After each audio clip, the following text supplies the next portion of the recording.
آج میں آپ کو ناولٹ سنانے جا رہی ہوں جس کا نام ہے خانم اور اس کو تحریر کیا ہے سائمہ قریشی نے۔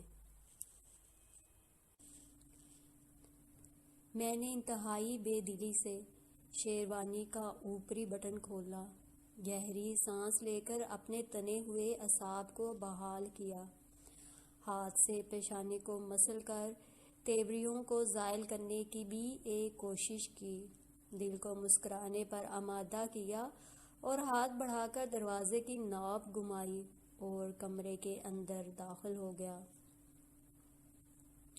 میری ہدایت کے مطابق یا شاید میری حد درجہ بیزاری کو دیکھ کر کمرے کو بہت سادگی سے سیٹ کیا گیا تھا۔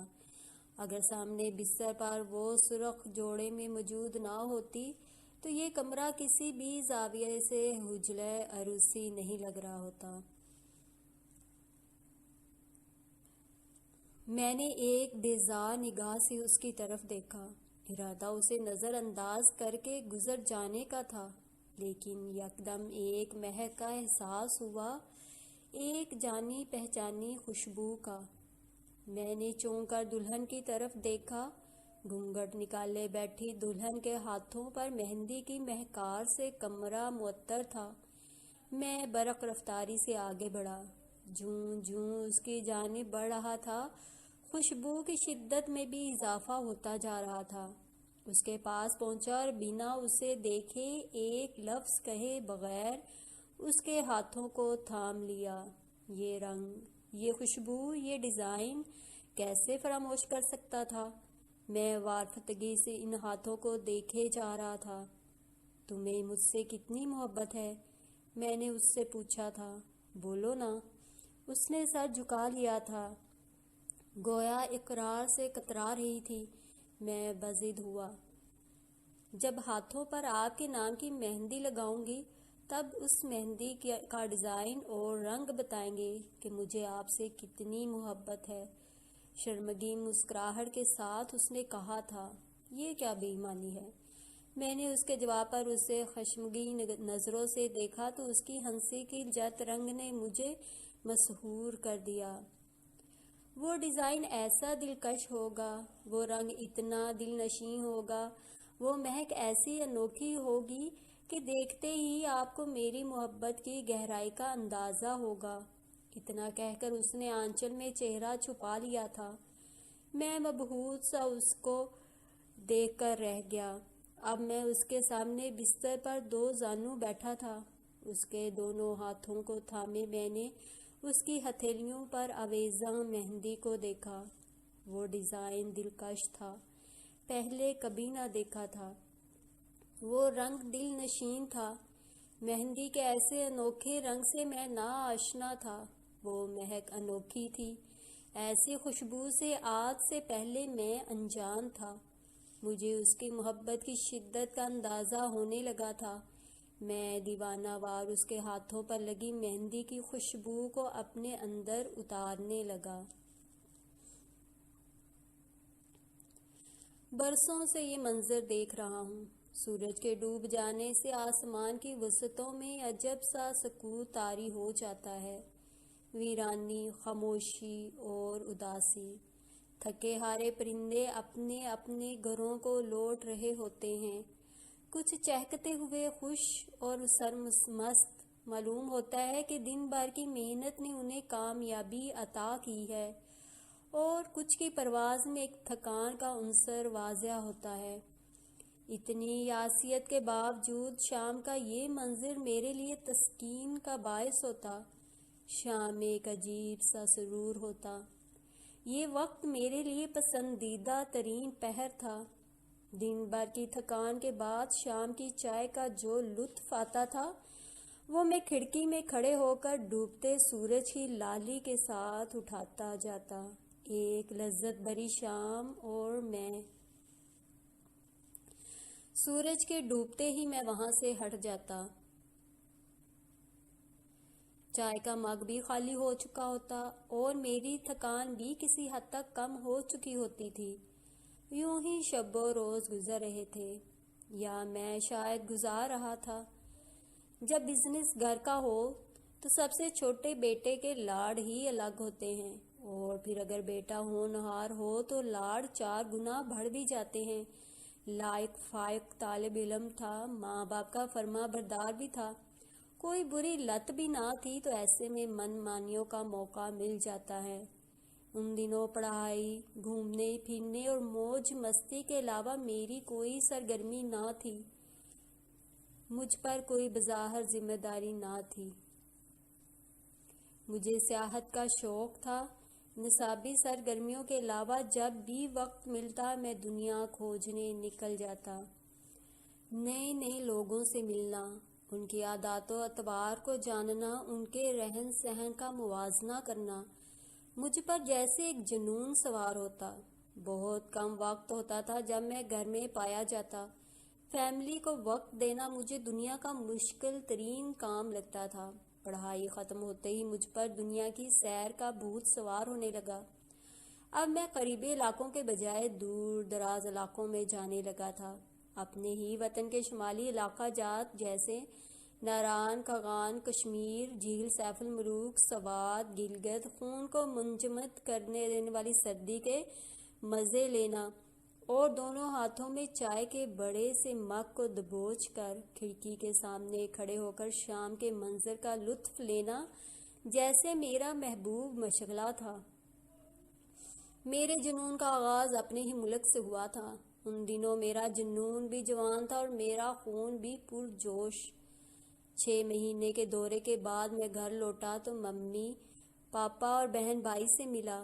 مختلف جگہوں سے خریدے گئے سب کے تحائف ان کو دے کر پچھلے 6 مہینے تک رابطہ نہ رکھنے کا گلہ دور کر دیا، لیکن ممی راضی نہ ہوئی۔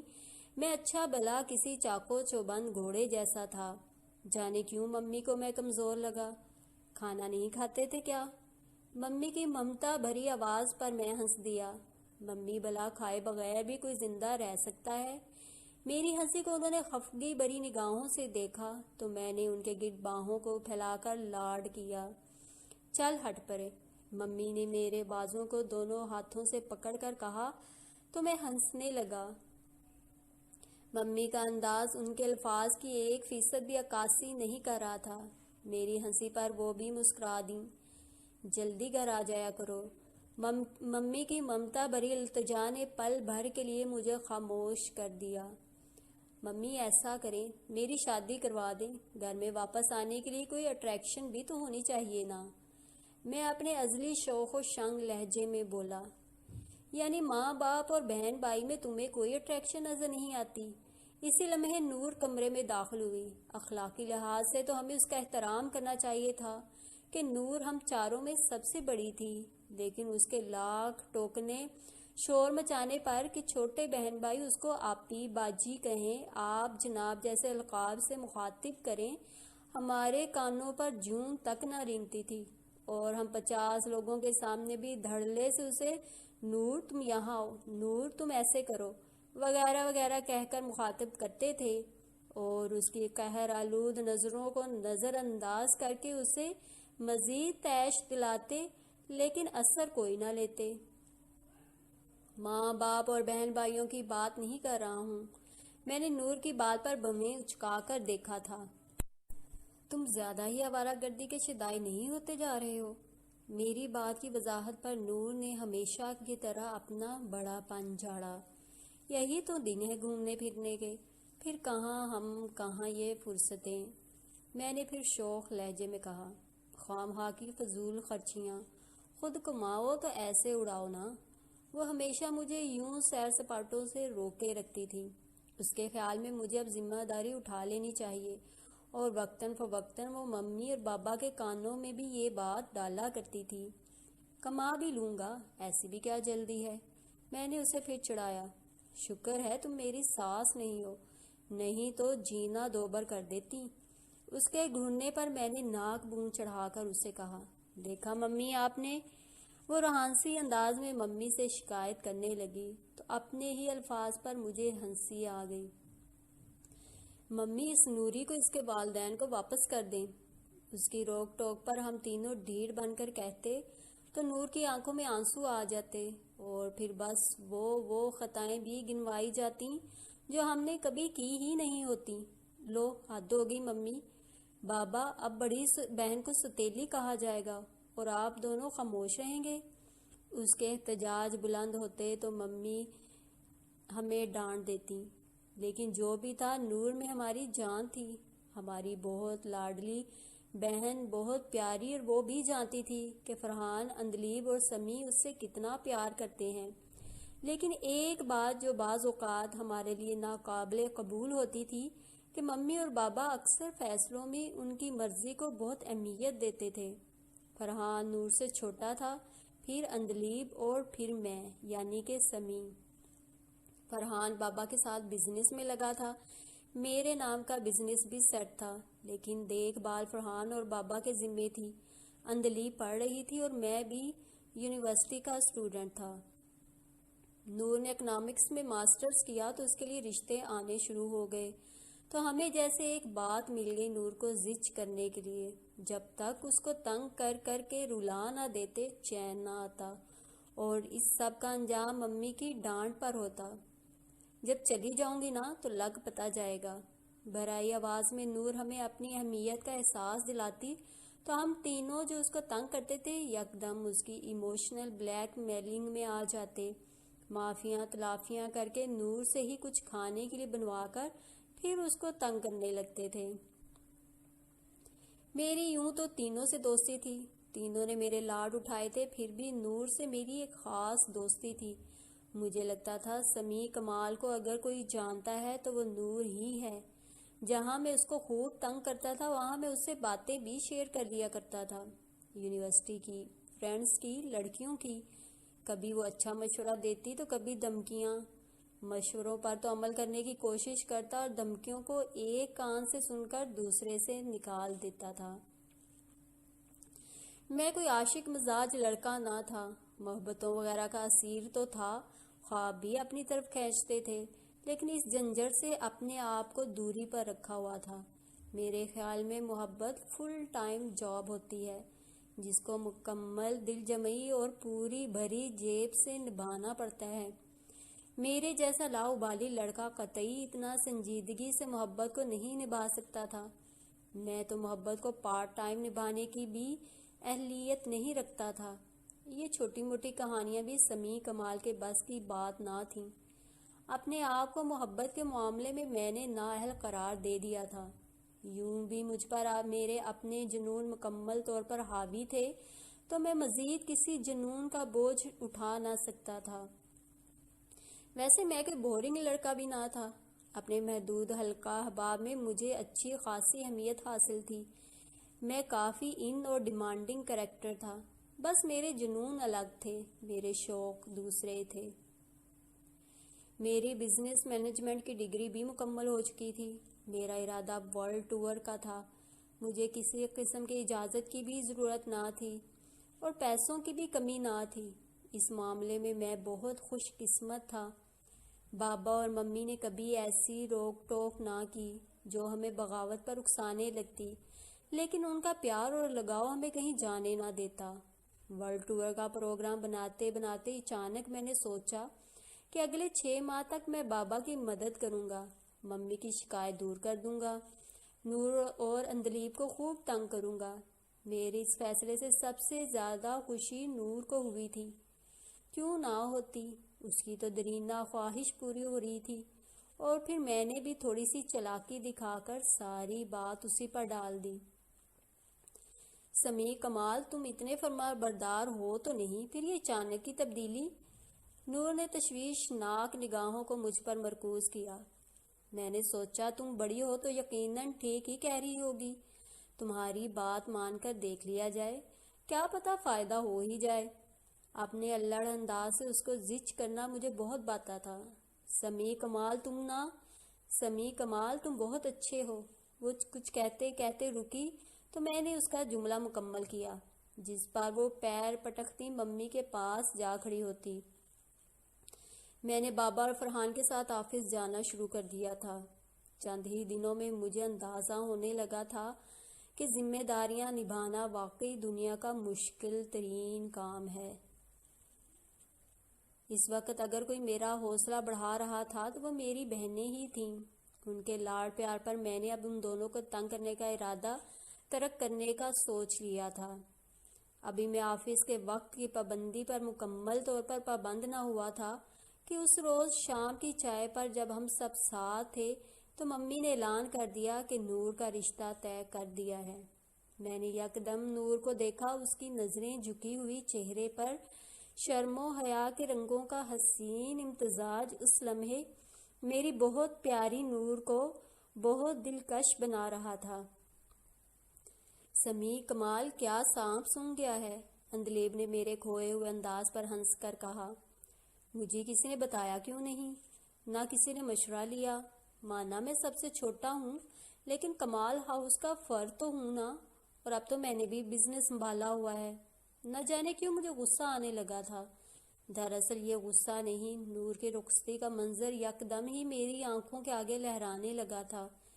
دل میں اچانک اس کے لیے بہت سارا پیار جاگنے لگا تھا، جس کو چھپانے کے لیے میں نے ماتھے پر بل ڈال لیے۔ یوں بھی میں برملا محبت کا اظہار کرنے والوں میں سے نہ تھا۔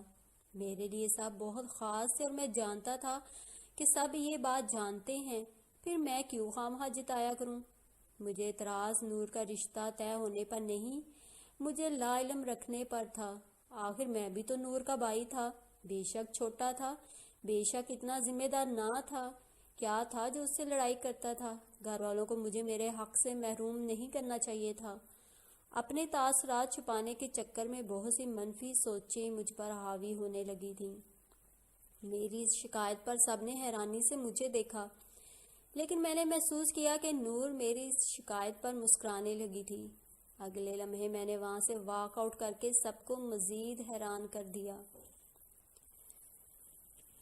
کیا ہوا؟ میرا راجہ بھیا کیوں منہ بسورے بیٹھا ہے؟ میں نے پکا ارادہ کر لیا تھا کہ اب کسی سے بات نہیں کروں گا۔ یہ بھی سوچ لیا تھا کہ اب نور کی شادی میں شرکت ہی نہیں کروں گا۔ ورلڈ ٹور کا جو پروگرام ترتیب دے رہا تھا اس پر عمل کرنے کے لیے کمرے سے واک آؤٹ کرتے ہی سوچ لیا تھا۔ انہی منفی سوچوں کے زیر اثر میں نہ جانے کیا کیا سوچے جا رہا تھا کہ نور کی مخصوص شائستہ آواز پر میں نے نروٹھی نگاہوں سے اسے دیکھا۔ وہ مسکراتے ہوئے چلتی میرے پاس آ کر بیٹھ گئی۔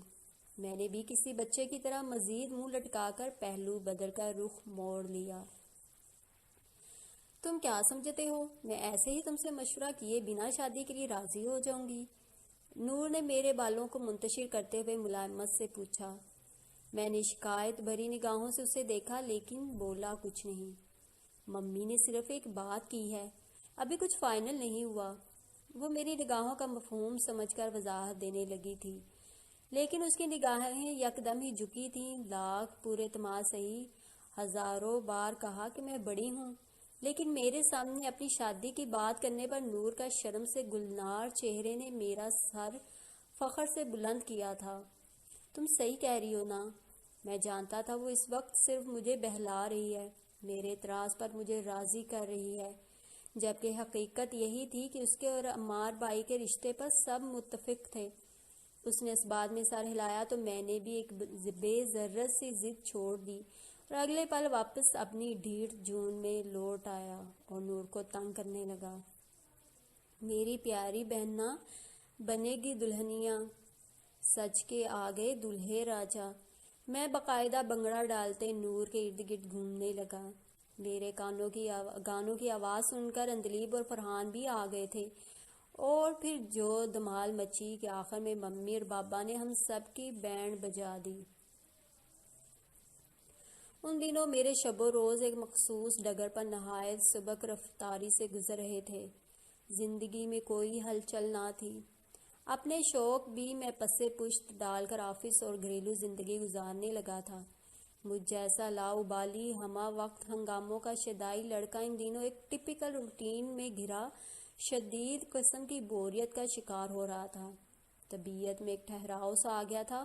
آفس میں صبح سے شام کرنے کے علاوہ میرے کوئی مشاغل نہ تھے۔ زندگی یوں تو مزے میں تھی، کوئی تشنگی نہ تھی، لیکن میں بور ہونے لگا تھا، اس روٹین سے جھنجھلانے لگا تھا کہ انہی دنوں نور کی شادی کی تیاریاں شروع ہونے لگیں تو کمال ہاؤس میں بھی ذرا ہلچل مچنے لگی۔ اور مجھے بھی اپنی بورنگ صبح شام میں ذرا سا ہلا گلا مچتا محسوس ہوا۔ ہم کبھی رخصتی کے دکھی گیت گانے لگتے تو کبھی مستی بھرے گانوں سے نور کو تنگ کرنے لگتے۔ گھر کی پہلی شادی تھی اور یوں بھی لڑکی کی شادی کی رونق ہی الگ ہوتی ہے۔ اندلیب اور نور کے بازاروں کے چکر میں زیادہ تر میری ہی شامت آئی رہتی تھی۔ ایک تو مجھے سمجھ ہی نہیں آتی تھی کہ میں ہی سب کو نکمے کاموں کے لیے کیوں میسر نظر آتا ہوں۔ میں ابھی ابھی آفس سے لوٹا تھا، ابھی ٹھیک سے فریش بھی نہ ہوا تھا کہ نور آدم کی سمی پلیز چلے چلو نا، دیکھو پھر کب میں تمہیں کوئی کام کہہ سکوں گی۔ وہ بھی بڑی تیز تھی، فٹ سے بلیک میلنگ پر اتر آتی۔ کہاں جانا ہے اب؟ اس کی مسکین شکل کو قہر آلود نظروں سے دیکھ کر میں نے پوچھا۔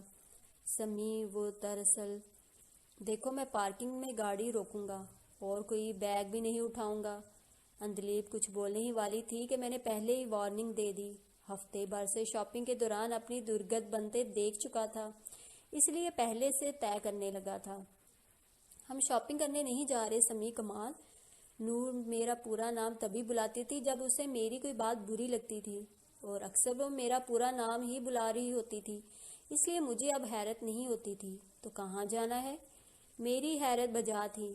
ہم نے مہندی والی کا پتہ کرنا ہے، اندلیب نے جواب دیا۔ ہیں؟ مہندی والی کا پتہ کرنے؟ مجھے واقعی حیرانی ہوئی تھی۔ سمی کمال؟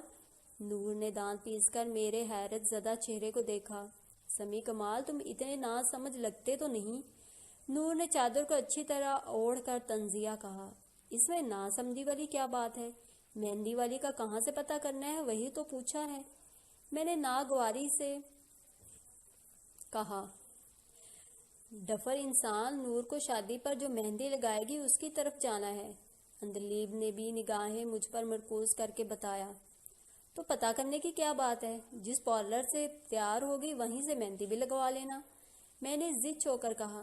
سمی یہ لڑکی بہت مشہور ہے، اس کی مہندی بہت انوکھی ہوتی ہے، اندلیب نے مجھے بتایا۔ انوکھی کیسے؟ اب کیا وہ خود مہندی بنا کر لگائے گی؟ میں نے مسخرے انداز میں تب کر کہا۔ ہاں سمی کمال ایسا ہی ہے، اب کہ نور بولی۔ یار ایک تو تم مجھے سمی کمال کہنا بند کرو، اب ایسا بھی کیا کہ سمی کمال کیے جا رہی ہو، میں نے وسیلے لہجے میں کہا تو زیر لب نور مسکرا کر رہ گئی۔ کیا واقعی؟ ان دونوں کی مہندی خود بنانے والی اطلاع میرے لیے نئی تھی تو میرا چونک جانا بھی لازمی تھا۔ ہاں واقعی، اور اب مہربانی فرما کر چلو تاکہ بر وقت اس کے ساتھ وقت طے کر لیں، یہ نہ ہو عین وقت پر وہ مصروف ہو۔ نور نے مزید کوئی وضاحت دینے کے بجائے جلدی جلدی کا شور مچا دیا تو چاروں نے چار مجھے ان کے ہمراہ روانہ ہونا پڑا۔ گلی میں اینٹیں لگی تھیں، درمیان ایک نالی بنی ہوئی تھی جہاں ارد گرد کے سارے گھروں کا گندا پانی یقیناً ہر وقت بہتا رہتا تھا۔ گلی میں اتنی جگہ نہ تھی کہ گاڑی آگے تک جاتی۔ میں نے گاڑی کو گلی کے نکڑ پر پارک کیا، سوچا تھا کہ نور اور اندلیب کے ساتھ نہیں جاؤں گا، لیکن ایک تو شام کا وقت تھا، دوسرے علاقہ میرے لیے نیا تھا، اس لیے گاڑی پارک کر کے میں بھی ان دونوں کے ہمراہ چل پڑا۔ خانم ہوں گی؟ بوسیدہ در و دیوار کی وہ ایک عام سی چار دیواری تھی۔ لکڑی کے گیٹ پر لٹکتی زنجیر کو پکڑ کر دروازہ کھٹکھٹایا۔ دروازہ کھولنے والا ایک لڑکا تھا۔ میرے لیے پہلی حیرت کی بات تو خانم تھی، اور پھر یہ جگہ۔ گھر ایسا نہ تھا کہ لگتا کہ کوئی مشہور ہستی یہاں رہ سکتی ہے۔ آپ کون ہیں؟ اس لڑکے نے ان دونوں کو بغور دیکھا، مجھے بھی لپک کر دیکھا اور تشویشناک لہجے میں پوچھنے لگا۔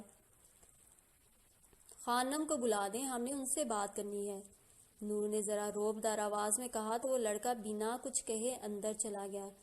میرے ماتھے کے بل مزید گہرے ہوئے تھے۔ نور نے پلٹ کر مجھے دیکھا اور آنکھوں ہی آنکھوں میں مجھے تسلی دی۔ السلام علیکم۔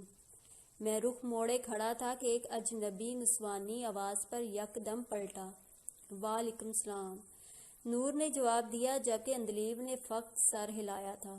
ایک بڑی سی مختلف رنگوں کی چادر میں سر تا پیر لپٹی اس لڑکی نے میری طرف دیکھا تو میں جو یک ٹک اسے دیکھے جا رہا تھا سٹپٹا کر نگاہیں پھیر لیں۔ آپ کون ہیں؟ اس نے مدھم آواز میں پوچھا۔ ہم نے مہندی کے لیے بکنگ کروانی ہے۔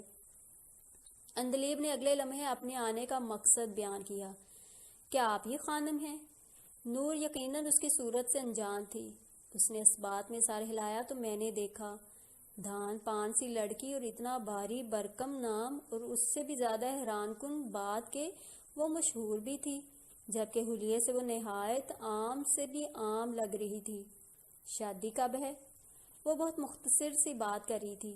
مجھے عجیب سا محسوس ہونے لگا تھا کہ اس کی جھجک کی وجہ میری وہاں موجودگی ہے۔ ایک دم مجھے احساس ہوا اس میں تو اخلاق نام کی کوئی چیز بھی نہ تھی۔ بھلا کوئی یوں دروازے میں کھڑے ہو کر اتنی اہم بات کرتا ہے؟ نور اور اندلیب اسے ساری تفصیل سے آگاہ کرنے لگیں۔ تقریباً 10-15 منٹس تک ہم وہاں دروازے پر یوں ہی کھڑے رہے۔ نور نے اسے ساری تفصیلات سے آگاہ کیا اور وقت وغیرہ مقرر کر کے ہم وہاں سے رخصت ہو گئے۔ اس کا رویہ انتہائی غیر اخلاقی تھا۔ گاڑی میں بیٹھتے ہی میں نے اپنے نادر خیالات کا اظہار کیا۔ کیوں؟ تم کیا امید لگا کر آئے تھے کہ وہاں تمہاری خاطر تواضع کی جائے گی؟ اندلیب نے بہمیں سکیڑ کر مجھے دیکھا تھا۔ خاطر مدارت نہ سہی، لیکن کچھ تو اخلاق یاد نبھانی چاہیے تھی۔ میں اپنی بات پر ڈٹا ہوا تھا۔ اس سے اجازت نہیں ہے، اس لیے اس نے ہمیں اندر نہیں بلایا۔ وہ کہیں بھی اکیلی نہیں جاتی ہے، اپنی ماں کو ہمیشہ ساتھ رکھتی ہے۔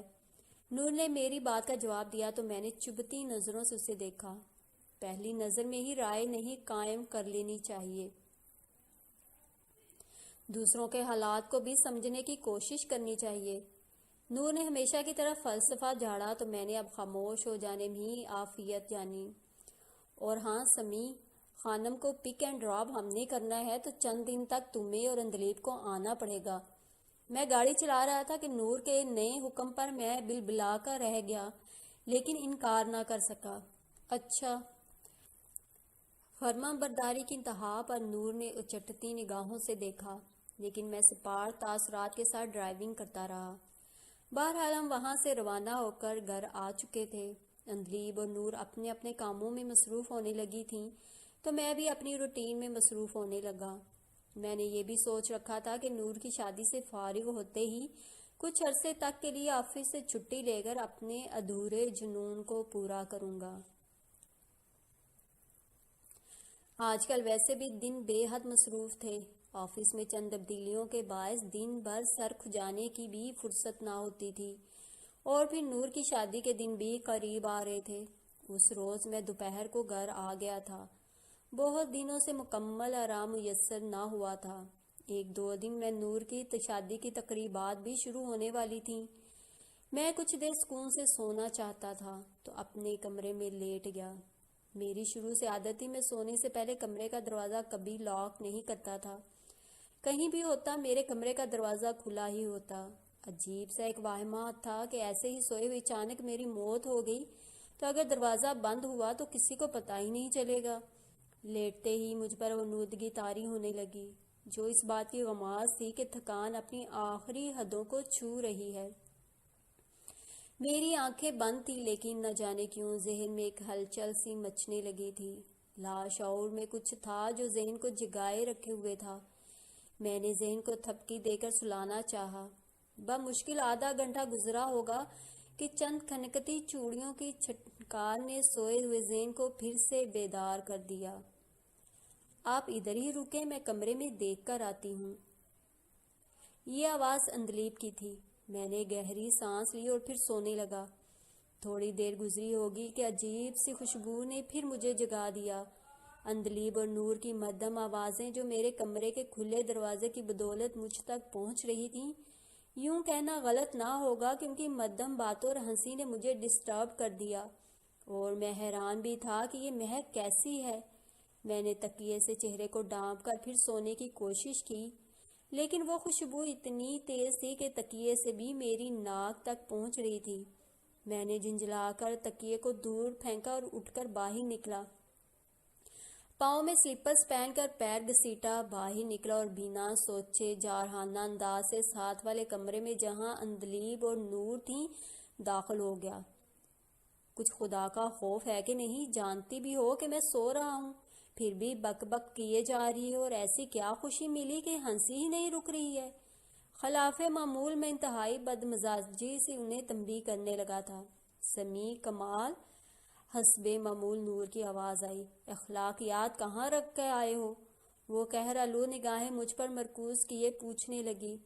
میں نے ابرو جھکا کر اسے دیکھا تو یکدم نظریں اس کے پیچھے بیٹھی اسی حلیے میں ملبوس خانم پر پڑی۔ او ہو، تو یہ یہاں آ چکی ہیں، اسے تو مجھے لینے جانا تھا، لیکن نور نے تو مجھے کچھ نہیں کہا۔ میں نے ذہن پر زور ڈالا کہ کہیں میرے ذہن سے نکل نہ گیا ہو۔ جب یقین ہو گیا کہ میں نے کوئی حکم عدولی نہیں کی تو پھر پرسکون سانس خارج کی۔ یقیناً اس کے سامنے نور کو میرا تلخ رویہ گراں گزرا تھا۔ تبھی آستینیں چڑھائے میرے سامنے آ کھڑی ہوئی تھی۔ میں نے اسے دیکھا، وہ نظریں جھکائے اپنے سامنے رکھی پرات میں بے شمار پتیوں کو سیٹ کر رہی تھی۔ کمرے میں پھیلی خوشبو بہت مسحور کن تھی۔ پورا کمرہ ان پتیوں کی مہک سے معطر تھا۔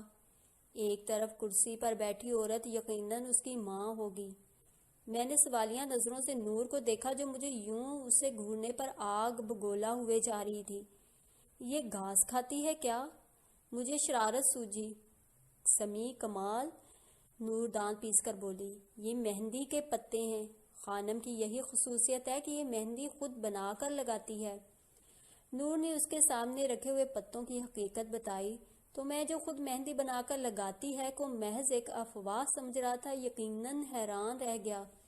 میں نے دیکھا اس کے پاس ایک بہت خوبصورت بوری نما بیگ رکھا تھا جس پر ہاتھوں سے بہت خوبصورت بیل بوٹیاں بنی تھیں۔ بیگ پر بنے پتوں کا ڈیزائن مہندی کے پتوں کا تھا۔ پھولوں کا رنگ گہرا اورنج اور سرخ رنگ کو ملا کر سجایا گیا تھا۔ اس بیگ میں مہندی کے بہت سے پتے پڑے تھے۔ وہ مہندی کے پتوں کو نکال کر ان کو عرق گلاب سے صاف کر رہی تھی۔ پورے کمرے میں اس قدر پیاری اور انوکھی مہکار تھی کہ وہاں سے نکلنے کا جی ہی نہیں چاہ رہا تھا۔ میں نے محسوس کیا کہ میری محویت سے خانم کچھ جھجک کا شکار ہو رہی ہے۔ نہ جانے کیوں مجھے یہ سب بہت دلچسپ لگ رہا تھا۔ میری نظریں اب مہندی کے پتوں پر نہیں، خانم کے چہرے کے گرد منڈلا رہی تھیں۔ کیا اسے مجھے پک کرنا تھا؟ بلا ارادہ ہی میں نے نور سے دریافت کیا۔ ہاں کرنا تو تھا، لیکن خانم کا میسج آیا تھا کہ وہ خود آ جایا کرے گی، لیکن شاید واپس گھر اسے ڈراپ کرنا پڑا کرے گا۔ ویسے کتنا عرصہ لگے گا اسے مہندی بنا کر لگانے میں؟ میں نے شرارت بھری نظروں سے نور کو دیکھ کر سنجیدہ لہجے میں پوچھا۔ اس کا اپنا کوئی طریقہ کار ہے جو 7 دن پہلے شروع کرتی ہے، نور نے میرے طنزیہ تاثرات پر گور کر کہا۔ سمیع کمال، تم جاؤ اب۔ کافی دیر کے بعد نور میری طرف متوجہ ہوئی۔ اس کی تنبیہ پر مجھے مجبوراً وہاں سے جانا پڑا۔ جاتے جاتے بھی میں نے ایک نظر خانم پر ڈالی۔ نہیں، وہ کوئی ماورائی حسن کی مالک نہ تھی، لیکن اس میں ایک ماورائی کشش ضرور تھی۔ بہرحال میں وہاں سے چلا گیا۔ اور پھر نور کی شادی کے ہنگامے روز بروز زیادہ ہونے لگے۔ میں خانم کو ایک عورت کے ساتھ اپنے گھر اکثر دیکھنے لگا۔ اس سے بات کرنے کی کوشش کی لیکن ناکام رہا۔ وہ دلہن کو مہندی لگانے کا جیسے پورا کورس کرتی تھی۔ 7 دن پہلے اس کا کام شروع ہو گیا تھا۔ نور کو 7 دن تک کوئی کام نہیں کرنا تھا۔ صبح اور شام خانم خود آ کر اس کے ہاتھوں اور پاؤں کو فقط عرق گلاب سے دھو کر ویزلین لگاتی تھی۔ خانم کے انوکھے طریقہ کار پر میری حیرتوں میں لمحہ بلمحہ اضافہ ہوتا جا رہا تھا۔ ایک بڑی سی چادر اس نے لپیٹ رکھی تھی۔ عام سے حلیے میں ملبوس خانم اپنے آپ میں بہت خاص لگ رہی تھی۔ کمرے کے درمیان میں بہت خوبصورت دری کو بچھا کر اس نے اپنا سارا سامان اس پر رکھا ہوا تھا۔ آج کی رسم صرف اور صرف خانم کی تخلیق کردہ رسم تھی۔ مہمان عورتوں کی تیاری دیکھنے لائق تھی۔ میک اپ، جیولری، رنگ برنگ کپڑوں میں ملبوس ساری مہمان خواتین اپنی امارت کا منہ بولتا ثبوت پیش کر رہی تھیں۔ ان کے انداز میں ایک غرور تھا۔ نور اور اندلیب کی اہمیت نمایاں تھی، اور کیوں نہ ہوتی، آخر وہ کمال ہاؤس کی بیٹیاں تھیں۔ آج اس کا مہندی بنانے کا دن تھا۔ اب اسے 7 سہاگن عورتیں درکار تھیں جن کے ہاتھوں پر مہندی کے پتے رکھ کر پھر ان پتوں سے دلہن کی مہندی تیار کی جاتی۔ مہمانوں میں 7 سہاگنوں کو ڈھونڈنے میں اسے کوئی مشکل پیش نہ آئی۔ اس گلاب کے عرق میں اپنے اپنے ہاتھ دھو لیں، لیکن ہاتھوں کو صاف نہیں کرنا ہے۔ خانم نے ایک پرات میں عرق گلاب ڈال کر سب کو کہا۔ خانم کے ارد گرد جمع ان ساری عورتوں نے اس کی ہدایت پر عمل کیا۔ دایاں ہاتھ آگے کریں، اس نے کہا تو سب عورتوں نے وہی کیا جو اس نے کہا۔ اس نے مہندی کے پتوں کو ان عورتوں کے عرق گلاب سے تر ہاتھوں پر رکھنا شروع کیا۔ پتوں کو اٹھاتے ہوئے چند پتے نیچے گرے تو خانم نے ان کو اٹھا کر بجائے ان کے ہاتھ پر رکھنے کے ایک دوسرے بیگ میں ڈال دیا۔ کوئی بھی پتا نیچے سے اٹھا کر سہاگنوں کے ہاتھ پر نہ رکھنا۔ اس کے کانوں میں نانی اماں کی آواز گونجی تو اس کے چہرے پر ایک مسکراہٹ ابھری تھی۔ وہ ایک بار پھر گلاب کا عرق ان پتوں پر چھڑکنے لگی۔ اس کا یہ سارا طریقہ کار اتنا نارمل نہیں تھا کہ آسانی سے نظر انداز کر دیا جاتا۔ میں اپنے سارے کام چھوڑ کر کمرے کی کھڑکی کے باہر کھڑا ہو کر دیکھنے لگا۔ پھر اس نے ان عورتوں کے ہاتھوں پر سے مہندی کے پتے اٹھا کر ایک ترتیب سے رکھے۔ ایک کونے میں رکھی کرسی پر اس کی ماں بیٹھی تھی۔ میری نظر ان پر پڑی تو ان کے انداز میں مجھے ایک بے چینی سی نظر آئی۔ وہ بار بار خانم کی طرف دیکھ رہی تھی اور کوشش کر رہی تھی کہ خانم ان کی طرف متوجہ ہو، لیکن خانم اپنے کام میں مگن تھی۔ دو موٹے موٹے سنگے مرمر اوپر نیچے رکھے تھے۔ اوپر والے پتھر کے درمیان ایک بڑا سا سوراخ تھا اور ایک طرف ڈنڈا لگا تھا جہاں سے پکڑ کر اس کو گھمایا جاتا تھا۔ نور کو لگانے والی مہندی کے پتوں کو خانم پتھروں کے درمیان بنے سوراخ میں ڈالنے لگی۔ عرق گلاب سے تر مہندی کے پتوں کو اس نے پیسنا شروع کیا تو ہر طرف خوشبو پھیل گئی۔ وہ دونوں ہاتھوں سے اس ہینڈل سے پتھر کو گھمانے لگی تھی اور سب انہماک سے اسے دیکھ رہے تھے۔ اتنے بھاری پتھر ایک دان پان نرم و نازک دوشیزہ کے لیے گھمانا یقیناً ایک کٹھن کام ہی تھا، لیکن اس کے چہرے پر ایسا کوئی تاثر نہ تھا۔ ایک بہت ہلکی سی مسکراہٹ نے اس کے چہرے کا احاطہ کیے رکھا تھا۔ میرا جی چاہا میں آگے بڑھ کر اس کی مدد کر دوں، مہندی کی خوشبو کو پاس ہو کر محسوس کروں۔ اپنے اس خیال نے مجھے ایک راحت کا احساس دلایا تھا۔ دل میں ایک عجیب طرح سے ہلچل مچی تھی۔ مسلسل پیسنے سے مہندی کے پتوں کا ایک پیسٹ تیار ہو رہا تھا، اور یہی تو مہندی تھی۔ خانم نے اپنے بیگ سے ایک چمچ نکالا، چاندی کا چمکتا چمچ جس کے سرے پر مور کے رنگین پر آویزاں تھے۔ ایک گہرے سرخ رنگ کی پلیٹ نکال کر چمچ سے تیار ہونے والی مہندی کا لیپ پلیٹ میں ڈالنے لگی اور اپنی پوروں کو عرق گلاب میں ہلکا سا گیلا کر کے ایک بار پھر مہندی کے پیسٹ پر چھینٹے مارے اور باقی کے پتوں کو مزید مہندی بنانے کے لیے سنگے مرمر کے پتھر پر بنے سوراخ میں ڈالنے لگی۔ میری سرسری نظروں میں یکدم ہی بہت سارے رنگین ستارے جھلملانے لگے تھے۔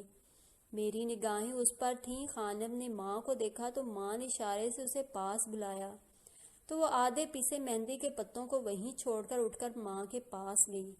اس کی ماں کے چہرے پر غصیلے تاثرات اور خانم کا خاموشی سے اسے دیکھنا مجھے بہت کھٹکا تھا۔ کیا بات ہو سکتی ہے؟ اور نہ جانے کیوں مجھے اس کی ماں کی غصیلی نظریں اچھی نہیں لگی تھیں۔ میں من ہی من میں برہم ہوا اور قیاس آرائیاں بھی شروع کیں۔ سمی، تم کیا کر رہے ہو؟ نور کی نظر مجھ پر پڑی تو وہ ناگواری سے مجھے دیکھ کر پوچھنے لگی۔ کچھ خاص نہیں، بس دیکھ رہا تھا کہ مہندی کیسے بنتی ہے، میں نے بے پرواہی سے جواب دیا۔ کیا تم خانم اور اس کی ماں کو ڈراپ کر سکتے ہو؟ نور نے مصروف انداز میں مدد طلب نظروں سے مجھے دیکھا تھا۔ میری نظر خانم پر پڑی جس کا چہرہ مرجھایا ہوا تھا۔ ایک دو کام ہیں، کیا وہ انتظار کر سکتی ہیں؟ مجھے لگا کہ اگر میں نے ایک دم حامی بھر لی تو کہیں میری دعا قبول ہونے کی خوشی پکڑی نہ جائے۔ نہیں، انتظار نہیں کر سکتے، ہم خود ہی چلے جائیں گے۔ خانم نے میری آواز سن لی تھی۔ میں نے دیکھا تو اس کے چہرے پر پریشانی صاف ظاہر تھی۔ چلو میں چھوڑ دوں گا، آپ آئیں، میں گاڑی کی چابی لے کر آتا ہوں۔ مبادا نور کسی اور کو ہی نہ کہہ دے، میں نے یکدم کہا تو اس کے چہرے پر اطمینان جھلکنے لگا اور میں خوش تھا کہ مجھے اس سے بات کرنے کا موقع مل جائے گا۔ میرا نام سمیع کمال ہے اور میں نور کا چھوٹا بھائی ہوں۔ بزنس مینجمنٹ میں ماسٹرز کیا ہے۔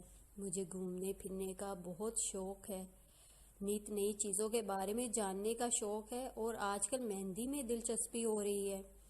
گاڑی میں بیٹھتے ہی اس سے پہلے کہ یہ سفر تمام ہو جاتا میں نے انتہائی پھرتی کا مظاہرہ کیا اور اپنا تعارف کروا دیا، اور آخر میں ہلکا سا مذاق بھی کیا، جس پر خانم دھیرے سے مسکرائی۔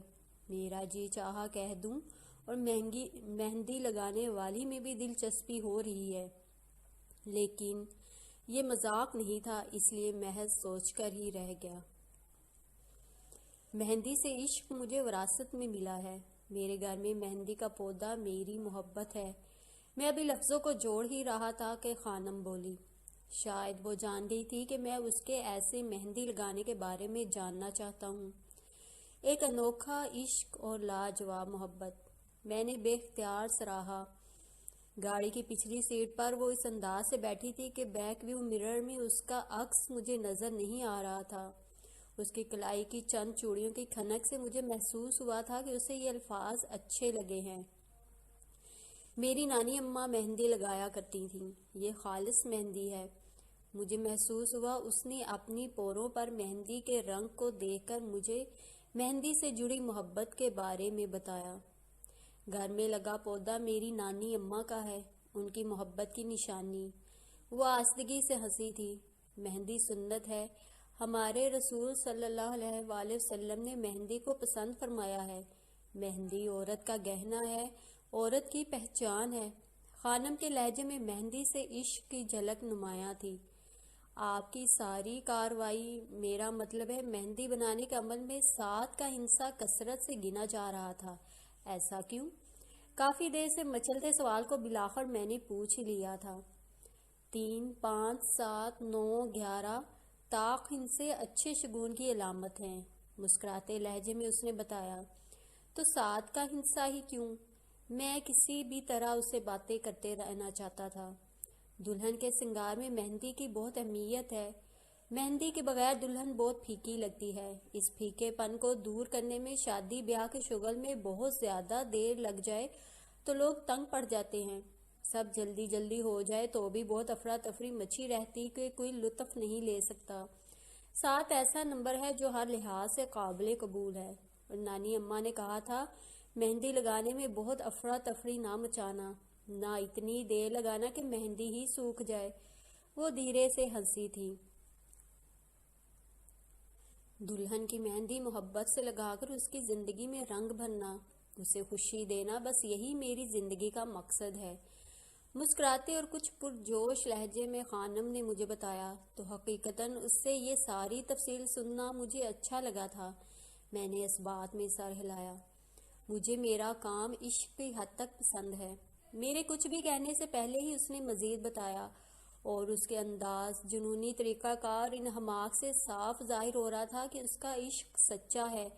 محسوس ہو رہا تھا کہ مہندی کا ذکر کرنا اسے خوشی سے دوچار کر رہا ہے۔